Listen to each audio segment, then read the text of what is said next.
you, Andrea, for hosting today. Thank you, Andrea, for organizing everything. Thank you all for being here. And yeah, as Andrea said, my name is Luis Vera.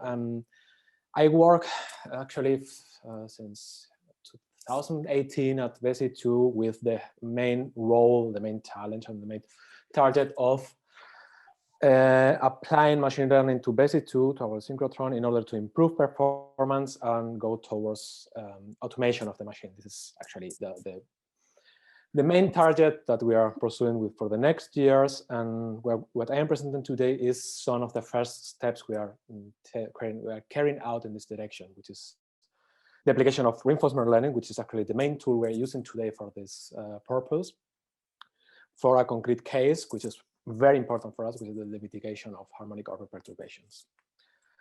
My talk will be the following. I will start explaining a little bit about BESSY 2, about our machine learning approach, and some of the use cases we have had so far, describe the case we are talking about today, a few words about reinforcement learning, because I know you have already had some tutorial introduction in machine learning. I will focus on the application of reinforcement learning in continuous spaces, and then we will go deeper into the orbit and correction case and this concrete application of harmonic perturbations. So first of all, a few words about BESSY 2. BESSY 2 is an accelerator synchrotron located in Berlin-Adlershof. It belongs to the Helmholtz-Zentrum Berlin, and you have some of the descriptions here. It's a 240 meters storage range, and we have about, for this year, planned 5,000 hours estimated of measurement time, and many visitors from Germany, but also from all the world. Regarding the application of, the application and development of machine learning tools at BESSY 2, we have currently two clear distinctions. First one is more related to the accelerator itself and the machine itself. This is the department I work into. And we have another team working closer to the beamline and the experimental side. This is a team around Gregor Hartmann with some of his PhD students. It means in my case, I will focus, of course, in my area, in the accelerator itself and the application of some of these tools, especially, as I mentioned before, reinforcement learning for the automation of the accelerator. But before, I want to mention some of the cases we have tested as a proof of concept so far with reinforcement learning at BESSY 2. The first one is a small case, but interesting because it was the first contact we have with reinforcement learning algorithms within BESSY 2, which is the optimization of booster current. This is a very small case, as I said. This is only observing 3 variables and modifying 1 variable. And we had to face, in order to make this case work, a constraint for the application of the algorithm, which is being able to use it also during user operation.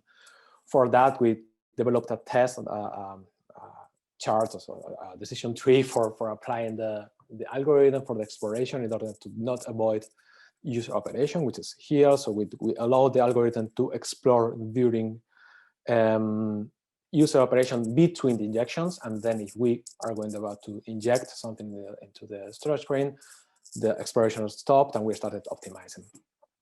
This small but nice schedule worked fine, so we were able to do a first long test during user operation. It means we had a first hour of exploration in a pre-trained model with historical data, but nevertheless we had a first hour of exploration combined with this automatic scheduling, and then once the model was trained and was adapted to the current situation of the machine, we started exploiting, we started applying the agent for the next 8 hours. And we had this satisfying and nice accelerator run for the day with this automatic, stable, best booster current optimization with reinforcement learning.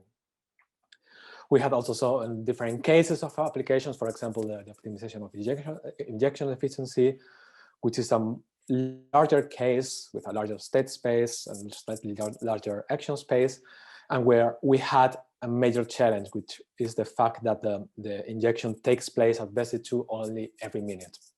It means so learning from scratch was absolutely impossible. So we also needed to train from historical data.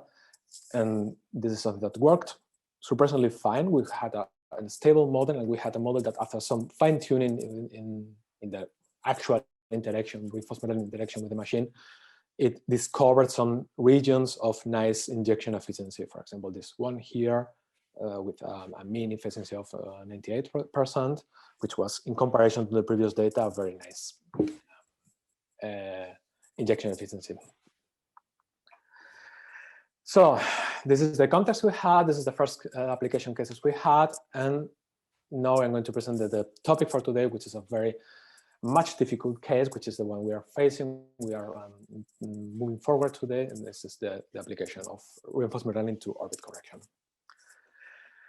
The orbit correction is for any accelerator, obviously a major topic. So having an unstable orbit is something that any accelerator, in our case a synchrotron, is completely needed.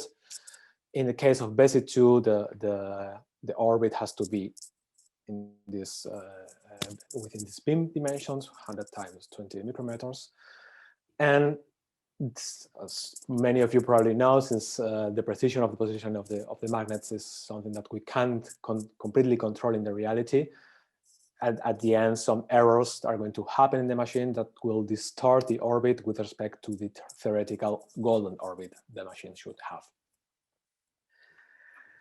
We have, of course, many ways to correct it, and this also is probably known for many of you. The traditional methods, such as using the response matrix in a very fast way, what is our fast orbit feedback system. This is a method that, although simple, works really fine and really fast and gives us good results. If you don't know how it works, very, very fast explained. This response matrix method is based on the response matrix, which is a matrix measuring how the BPMs, the beam position monitors, react to minor modifications of the correctors, of the steerers. You can measure it, and you can use this matrix to correct the steerers and try to minimize the error of the orbit. How? Inverting it. Problem, this is usually not a square matrix, so you have to work with a pseudo-inverse. For example, with Penrose pseudo-inverse is the implementation we have. And with this simple and, of course, fine-tuned recursive algorithm, you can manage to control the orbit in a very fast and simple and efficient way. But, and here comes the great but, this is not perfect either in the reality, because we are not just modeling the perturbations of the orbit due to static errors, which is something that can be corrected with a response matrix method, but also the orbit is distorted by harmonic perturbations. What's the source of these harmonic perturbations? We have many sources. For example, if you observe here at BESSY2, the civil noise, it means cars, train around, some everyday perturbations generate this vertical distortion. This is measured by some sensors, but this is something that is also transferred to the orbit. Here you can see the orbit. Here you can see how the spectrum of the orbit is indeed distorted in this area that might be correlated with the civil noise. You can see also how the 50 Hertz perturbation of the main power is clearly to see. You can see also how this 10 Hertz perturbations, which is related to the booster current, is also a very large source of harmonic distortion. And you can see also how the application of the fast orbit feedback itself also generates some further distortion in this region of the orbit. You can compare here. This is the original orbit without feedback orbit or fast orbit feedback correction, and if you turn the fast orbit feedback on, you see low frequencies are corrected, but this region of frequencies here is slightly increased.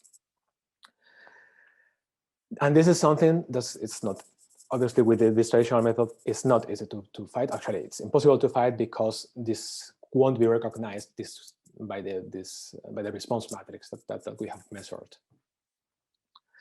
We had at BESSY 2 master student that faced this problem from an analytic point of view and using simulations, and he came up with some analytical correction of the 10 Hertz perturbation, and he also came up with improvement of the proportional integral derivative responses and the actual implementation of the response matrix based correction. He came up with a better linear combination of the different elements that theoretically improve this, improve the harmonical distortion in the simulations. Our approach to that was based in also using his code, actually, as many of the knowledge he won during the master thesis. Our idea was to face the problem as follows. Why do we want to analyze, to treat the harmonic perturbation in a synthetic way when we might try to learn them? In other words, we could build a reinforcement learning agent that should be able to interact with the environment, that should be able to observe and learn the perturbations, but not only this, to learn how to fight it also in frequency domain. Why? Because as many of you probably know, one of the nice features of reinforcement learning is you are able to optimize for a reward. I will come back to it later. For a reward which is to come, which is a future reward. You are able to see farther than the next step and learn also looking into the future. So that our idea was, if the reinforcement learning agent is able to learn to observe the perturbations and to encode somehow the harmonic pattern, the spectrum in the learning algorithm, in the interaction with the environment, maybe get some corrections that are stable enough to at least not increase, and if possible decrease, the harmonic perturbations. Before I start with the tests, I'm going to speak a little bit about reinforcement learning. Of course, I haven't mentioned it explicitly, but you can ask anytime if you want to interrupt, or if not, at the end I will answer all the questions you might have. As I mentioned before, I know that in some of the previous seminars you have already had an introduction on reinforcement learning, so I won't repeat everything. I want just to fix the notation, and I will focus on the agent we need for our case, which is an agent able to work in the continuous spaces. So, as you know, the basics of reinforcement learning based on the Markov decision process, where you have a 5-tuple in this definition. There are alternative definition, but in this case, we work with a set of states, set of actions, a reward function, and some probability functions defining how the environment works. This is normally not known, but you can also use it in order to model the environment if you need to. One also of the central elements of reinforcement learning is a policy. In this case, I only define a deterministic policy because this is the one we're going to use. And in this case, a deterministic policy is just a mapping between states and actions. We don't work with a stochastic policy. We don't work with probabilities. We just assign for each state an action. How? This is the definition of reinforcement learning. For that, we need to use, in this case, the so-called Q function.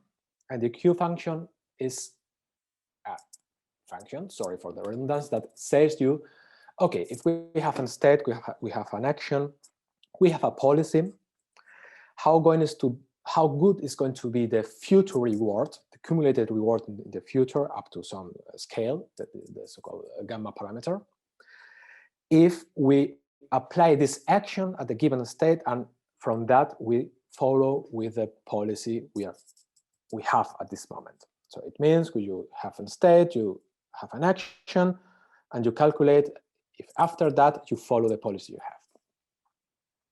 Since Q can be expressed through the Bergman equation, which also have been introduced in these seminars, everything can be learned and optimized in a very easy way, which means you don't need to work with this probably infinite sum. You can work in recursive steps, and you can use this nice identity to recursively learn the Q function and also the policy. But, and here's also an enormous problem. What happens if your state or action space, or both of them, like in this case, are continuous? In this case, you can't just learn the Q function by testing actions.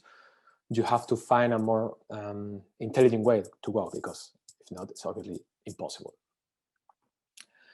The most useful approach for that is using approximations. It means you won't learn the Q function as the theoretical Q function. You won't learn the theoretical policy.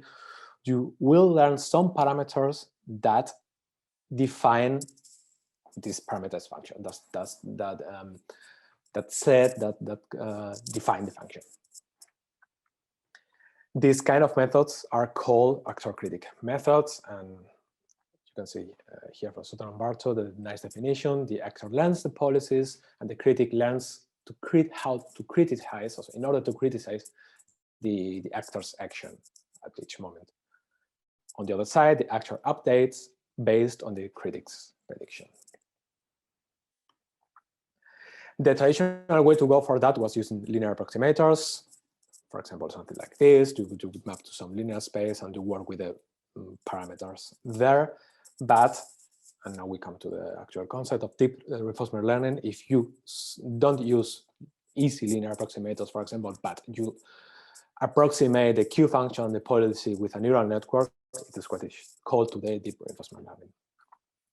At the end of the day, a neural network is just nonlinear regression. So it's just something that approximates this theoretical Q function or the theoretical policy. So in this case, the neural network itself is always a tool that approximates something that we don't know or something that we want to exploit in a very optimal way. The algorithm I work with usually is because it's a very efficient and good performing algorithm. It's called deep deterministic policy gradient. This algorithm from 2016, and this is an extension of a well-known algorithm, the DQN for continuous environments. How?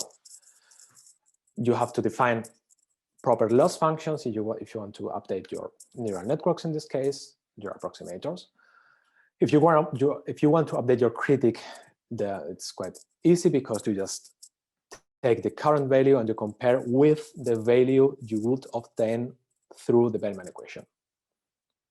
You can see here, and you just use the reward you have just observed, extrapolate it to the future with the help of the Bergman equation, and just compare and calculate the loss function with respect to the current prediction. And this is a well-defined loss function.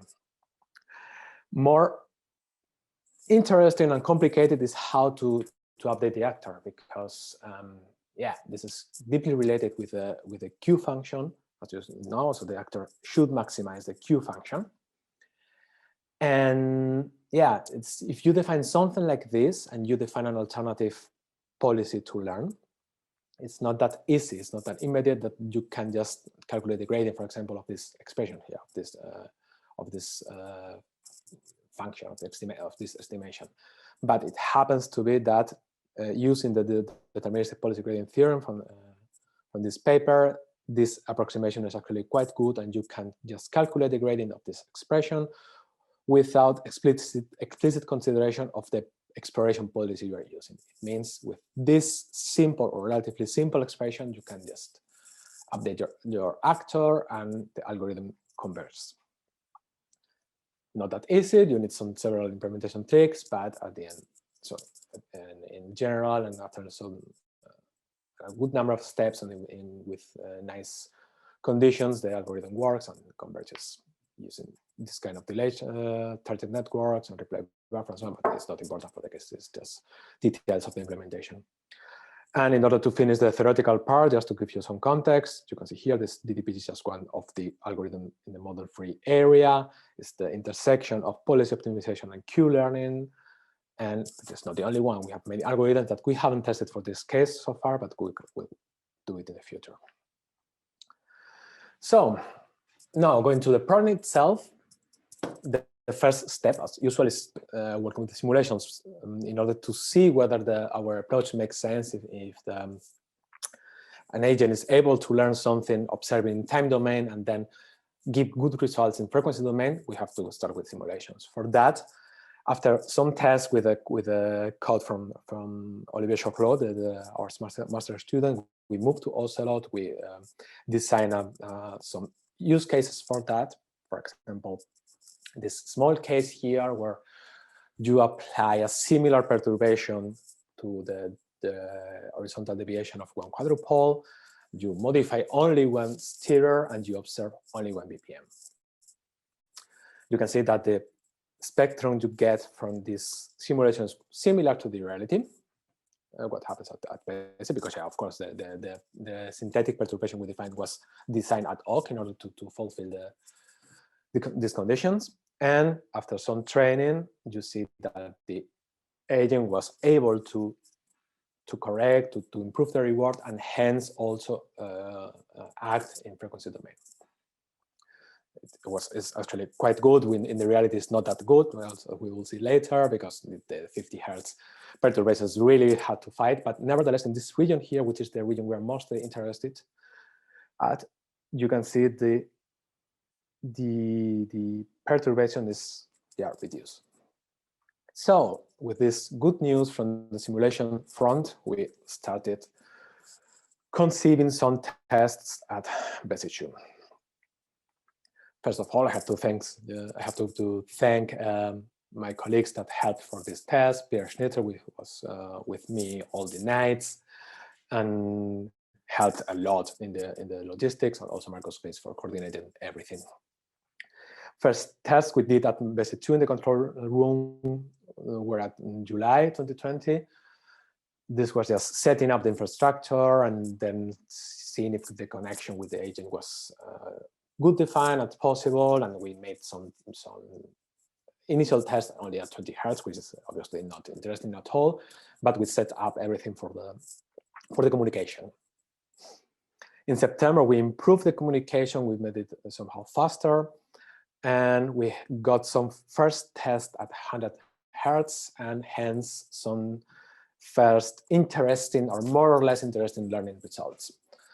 And the last tests we carried out this last February. This is the test I'm going to present today, because now we have more relevant results. We decided to first define a communication frequency of 75 Hertz, because we discovered, or we realized, that we need to have multiple of the base frequency in order to have a stable communication with the mbox. And the mbox is our infrastructure to act with the fast order feedback system, and it works at 150 Hertz. It means our frequency has to be, in this case, half of the original frequency in order to synchronize everything in a proper way. So we established for the first test 75 Hertz. This also brought some problems, as I will show you later, but for the first stable test we had, it was enough.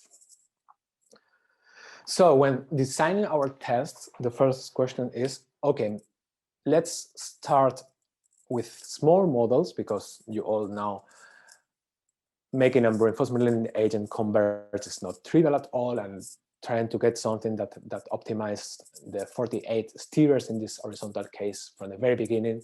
We tried it, of course, and it was not stable, of course. So we decided to go first for small models, and we found a compromise with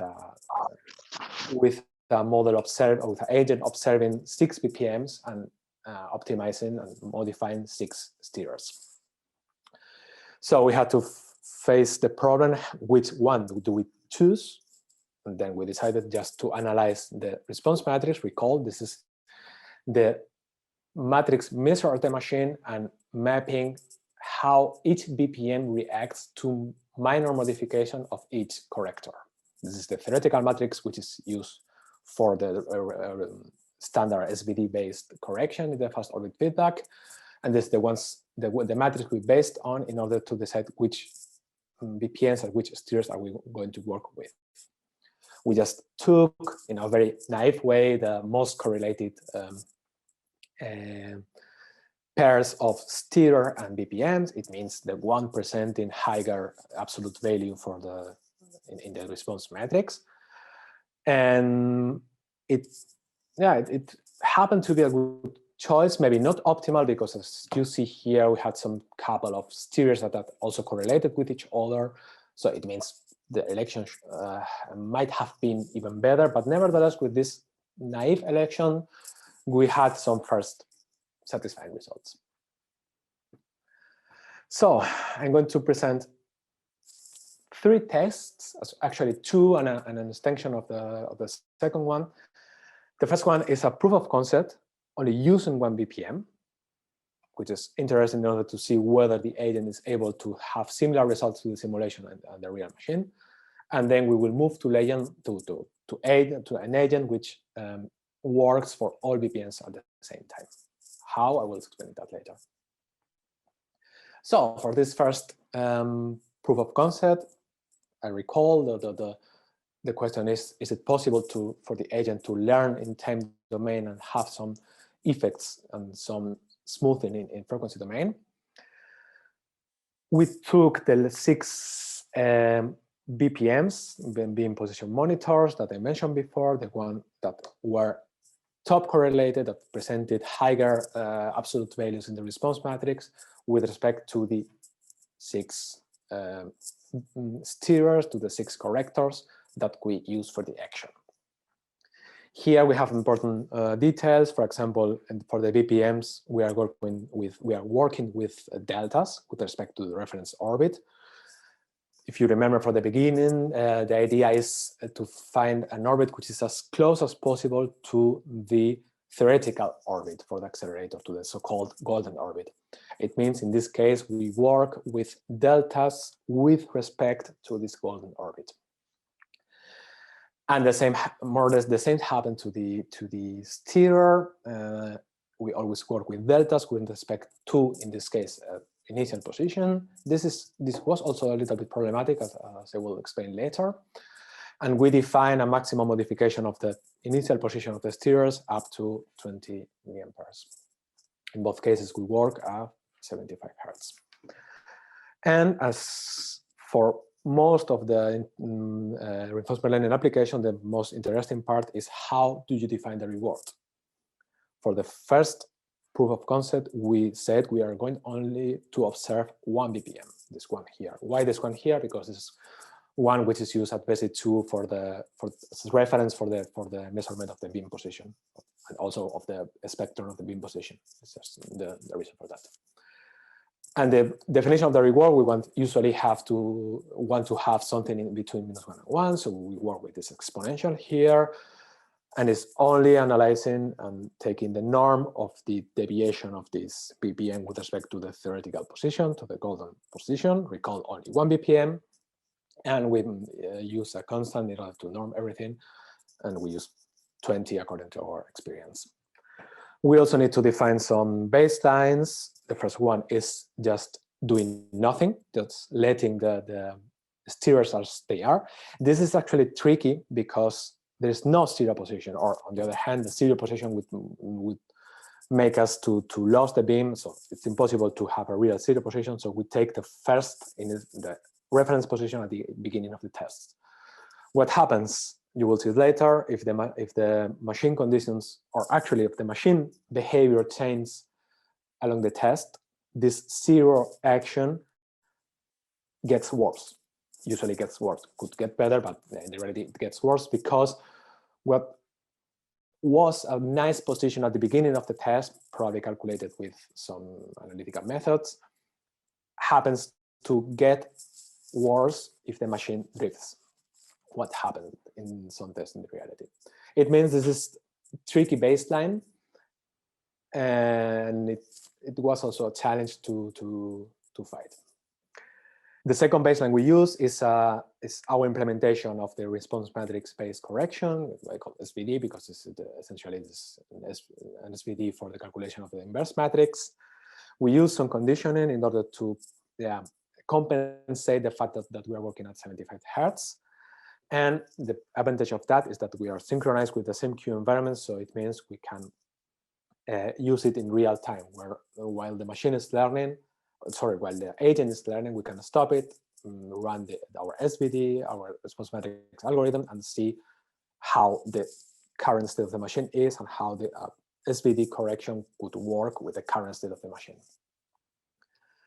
And the third baseline is, on the other hand, the standard fast ordered feedback correction at BESSY 2, which is optimized, but which needs also the entire infrastructure. It means we couldn't compare the performance of this standard correction in runtime, so we needed to define we needed to define a 5 minutes period at the end of the test with the machine more or less in the same state, and 20 milliamperes and so on, so in a comparable state, in order to have some reference baseline. Few words about the configuration of our DDPG agent. We are working actually with small networks. You see here, it's only 3 hidden layers with small, the largest layer has only 50 neurons. For the Critic, we normalize the output with tangent hyperbolicus. And for the Critic, we have a similar structure. It's 1 layer deeper, and we introduce the action in the second layer. So the first layer just manipulates or processes the state observation, and the role of the action is incorporated in the second layer of the network. And then we make it smaller till the output, which is obviously only 1 neuron, 1-dimensional. We work with a high gamma. We work with Adam as optimizer. Of course, the minor details of the implementation I told before, with up to date for the target model, some details. And we work with Ornstein-Uhlenbeck process and short explorations and memory buffer of 20,000 steps. And before I start presenting the results, I wanted to present as well what we have tested that don't work, or that seemed not to work. For example, we have tested, as I mentioned before, more BPMs on steers, and it became unstable to learn. We have tested also using a previous observation of the BPMs in the state, taking some kind of window size in the state. It helped. I thought personally it was necessary, but actually it seems to be superfluous. On the other hand, working only with the last observation seems to have very similar results. We also work with a smaller gamma, which means the frequency domain is comparable, but the time domain is worse. It means that the agent reacted to the next observations, but wasn't able to find a compromise in the proposed action for the steers for the next steps. We also worked and will test late in the future again with this kind of reward function, where not only the RMC of the norm of the observation is used, but also the norm of the delta of the observations. Again, it improved the frequency domain, but it was worse in the time domain.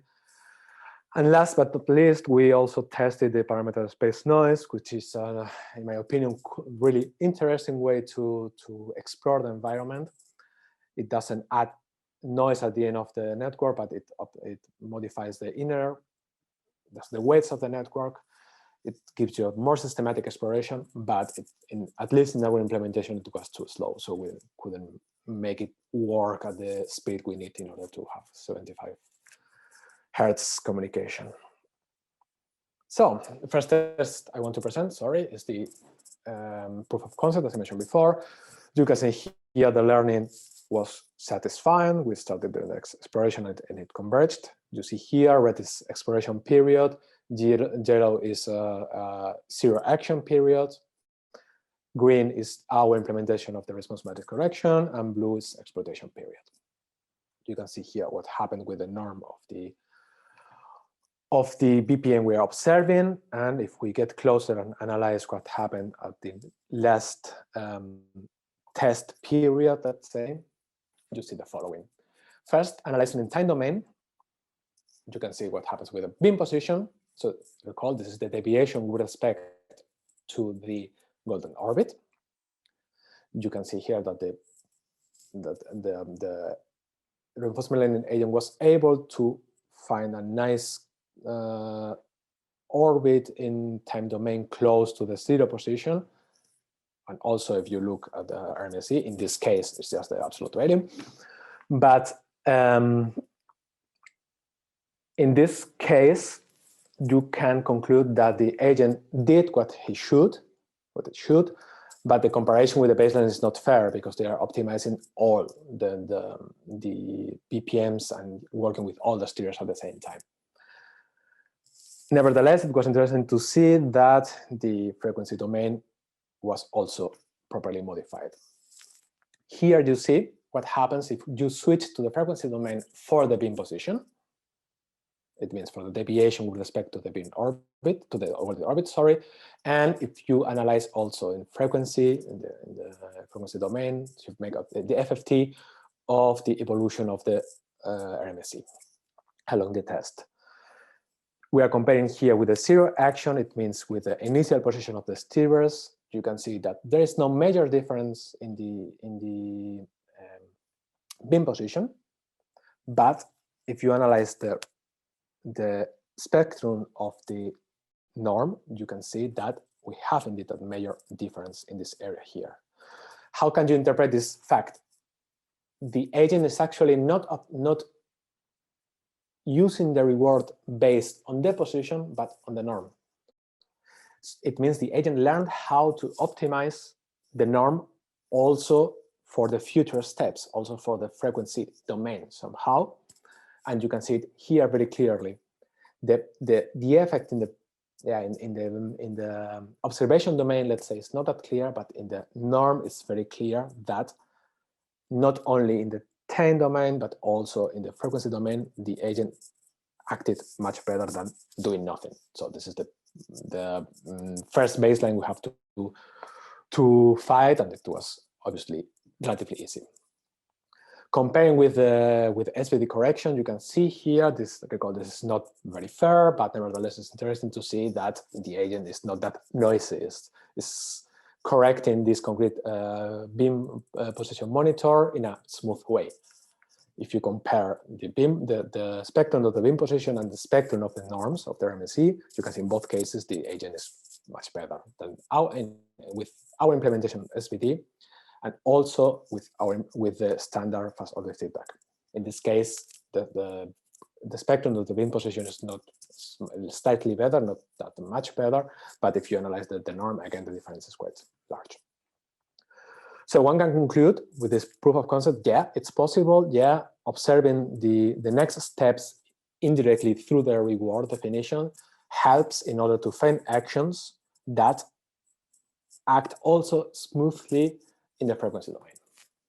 But recall, this is just a proof of concept, this is just a test where we are optimizing only one BPM. Exactly. This one here, you can see the blue line of the norm of the correction of the correction done by the reinforcement learning agent is quite small, but in the other BPMs is obviously catastrophic. It's terrible because it's not considered in the norm. So the next step is obviously switching for all BPMs in a very similar configuration. So we take the 6 top correlated BPMs, we take the 6 top correlated horizontal steers from before, and we define the reward as follows. We take now the RMSE of all the BPMs of the 102 that are active at that moment. It means we are only working with 6 BPMs. We are only observing 6 BPMs. We are only acting on 6 steers, but the norm is defined with respect to all the BPMs. So we should see the effect in all the along the ring. You can see the test here that it also converted as well. You can see, of course, in this case, the SVD has an advantage because it's working for all the BPMs and all the steers. Meanwhile, our agent is only working with 6, but nevertheless, it does a relatively good work. So it's obviously much better than doing nothing. Perfect. And it's not that far from this optimal correction done by the fast orbit feedback. You can see that here is quite stable in time domain. This is, by the way, undersampling. Of course, the reality is much more. It's much more faster. This is just an undersampling for 1 second from a BESSY archival variable. And yeah, in time domain, now the fast orbit feedback is better, but at which price? And this is what we analyze now in frequency domain. If you compare with the zero action, you see again the similar behavior as before. This slightly better comparable in the spectrum of the beam position, but for the norm is much better. You can see here is much more stable, and we don't suffer under this terrible perturbation of the norm in this region of frequencies. There are some peaks here. I will come back to it later because it's also an interesting topic. If we compare to our implementation of the response matrix correction, you can see it wasn't an optimal implementation at all at this point. And nevertheless, yeah, of course, the noise generated by our SVD is terrible here, so it doesn't make any sense to compare, even though it was able to get a better norm in time domain. But nevertheless, the interesting part is comparing with the actual fast orbit feedback. And now it gets interesting because you can see here the correction done by the agent is better in frequency domain in both cases. If you analyze the spectrum of the beam position, you can see this region here is slightly better up to the peaks. I will come back to it later. And if you analyze the spectrum of the norm of all the stereos, which is recall actually what the agent is observing, you can see that in general is also better and more acts in a more smooth way comparison to the fast orbit feedback. I just promised we had a problem with the peaks. For example, this one here, which is located at 25 hertz, which comes from nowhere. But actually, if you think a little bit about it, and we did it later, this is actually the mirror frequency of the main power perturbation at 50 hertz. Recall, we are making tests at 75 hertz. It means the agent can only act till 37.5, so till here. And he's observing the shadow of this frequency here, but he's not able to correct it, obviously, because yeah, the frequency we're working with is until 37.5. So we carried out some final tests with 150 hertz in order to try to find this. These tests were much complicated because first, the communication got unstable. You can see here that this curve, this wave here is not stable anymore. We have some vibrations. It means the quality of the communication is not that good, and the agent suffers from these irregularities. And besides, in our communication, our current DDPG implementation needs about 4 milliseconds for a backward propagation, so for learning. So we couldn't make it after each step, so we had to wait till the end in order to correct. Sorry, in order to learn the observed steps and improve the actor and the critic, not to correct. Nevertheless, we have some interesting tests here where you can see what I mentioned before, the machine drifting. If you analyze this yellow point here, you can see what this static action, this static position of the steers used to be good at the beginning of the test, but after some steps and some time, exactly after 40 minutes, no, actually less, 35 minutes, something like this, it got worse. It means the machine drifted. It means this action, which is taken as reference, got worse, and it didn't help the agent to learn, actually. So you can see here in time domain, this the agent was slightly worse, even better than doing nothing, of course, but farther away from the nice corrections in time domain from the fast orbit feedback. But as a trade-off, in frequency domain, it was more stable. So we had a worse performance in time domain, but again, a better, slightly better performance in frequency domain. You can see here, for example, in comparison with the standard fast orbit feedback, is much better. For example, this difference here. So I want to conclude this exploration of the tests with a final observation, which is, okay, what is actually happening? What is actually the agent doing with the steers? Because it might be possible that the agent is doing nothing, that the agent is just using one stable action, one stable position of the steers, and hence the movement and hence the spectrum of the movement of the steers would be trivial.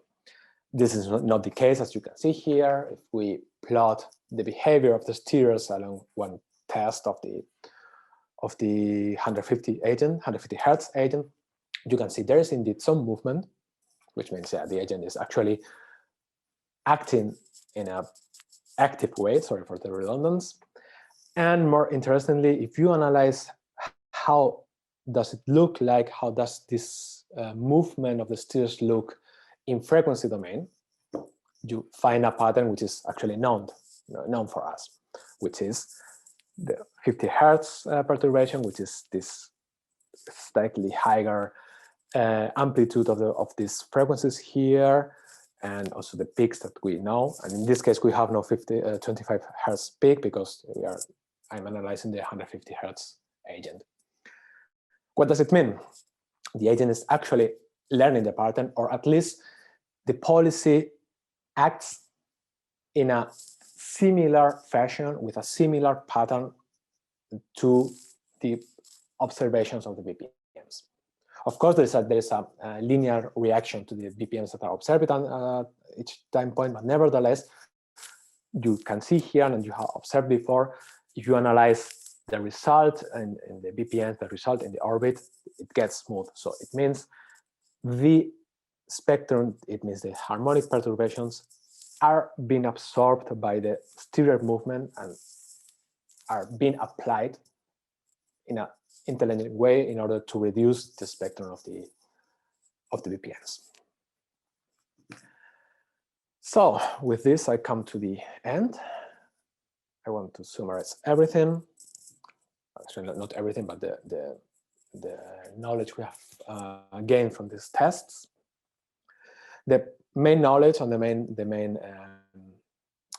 have learned, the main learning of the test is, we have observed it in the simulations, seems to happen as well in the reality. So it's possible to make our agent run in time domain, not wait till the end of the episode in order to observe the spectrum or whatever, but run in time domain and to tune everything in such a way that the proposed actions smooth the spectrum and fight the harmonic perturbations. We have also learned that the stability of the communication is essential. You have seen the tests that looked better, or at least more stable, was the test with 75 Hertz. We had worse results with the 150 Hertz tests. Nevertheless, we had also machine drifting, we have many other problems, but nevertheless, in general, the 75 Hertz tests were slightly better, slightly more stable. It means we need a stable communication, obviously, with the infrastructure in order to have stable results in the learning process. But you have also observed it is not perfect at all. For example, in time domain, the current fast orbit feedback correction is usually better. You can also say, yeah, of course, our agent is only learning with 6 BPMs and modifying 6 tiers, maybe in a better configuration of the steers or using more of them, the agent could be able to be closer to the norm of the fast orbit feedback in time domain. Yeah, it might be. On the other hand, we think you don't need to rediscover the wheel. So we have a nice tool in order to correct everything in time domain. We only need something that improves the tool in frequency domain. So we really need, we really think, that the way to go for the future, and this is what we're going to try next, is combine both approaches. Is make the fast orbit feedback give a ground correction, which is universal and which is good enough in time domain, and we tune this correction with the reinforcement learning agent, which should be able to correct also in frequency domain. We have tried it. We have made not much tests, but the first approaches for that, just in a trivial way, just trying to combine the actions, trying to make the agent so add the action to the proposal of the fast orbit feedback correction, or just replace the corresponding steers in the fast orbit feedback correction proposal. But it didn't work. It makes sense because it makes a much more complicated environment to learn. The agent has to learn not only how the machine is working, let's say, how the harmonic perturbations are distributed, but also how the fast orbit feedback correction acts. The dynamics of this environment are much complicated. So we think this is, of course, we need to fine tune the parameters. We need to find out how to combine the proposal of the agent with the proposal of the fast orbit feedback correction in a more intelligent way in order to make the agent converge faster and learn faster and better, which we haven't been able to do for the moment. To our plans and wish list belong also, you can find also, for example, an stabilization of the 150 hertz, communication with MBOX, because as you have seen, it's for the moment not stable, so we need to accelerate everything. We want also to improve the selection of the BPM steer pairs, because there are some correlations which were probably not counterproductive for the learning, or at least not optimal for the learning. We would love to have a fast implementation of parameter space noise. We would love also to test more reinforcement learning algorithms. And at some point, we will want to test also with the vertical axis. We are working all the time with only on the horizontal axis, and eventually coupling as well, eventually trying to correct everything at the same time. So with this, I'm done. I just wanted to mention some of the other projects we are carrying out right now at BESSY 2 at the Helmholtz-Zentrum Berlin. For example, in the accelerator side, we want to roll out anomaly detection systems. We have tested it with our archiver. We have some first approaches, but we want to make a product which is going to work in the control room, which is useful for the operators and for operating the machine in general. And some other projects from Gregor's team, from the beamline side, for example, this photon heat finder with CNNs, a very nice project of Gregor's using disentangled beta variational autoencoders in order to predict and understand the electron type of flying. And there's also we have also further projects, for example, using among others, reinforcement learning in order to make beamline retracing, and also for the optimization of the Berlin Pro electron GAN. So this is something we are working in parallel, and you might also hear from us in the future regarding these projects. So with this, I come to the end. You can find some of the references at the end of the presentation. And yeah, that's all. Thank you very much for being here, for listening. And if you have any questions, please feel free to ask. Thank you very much.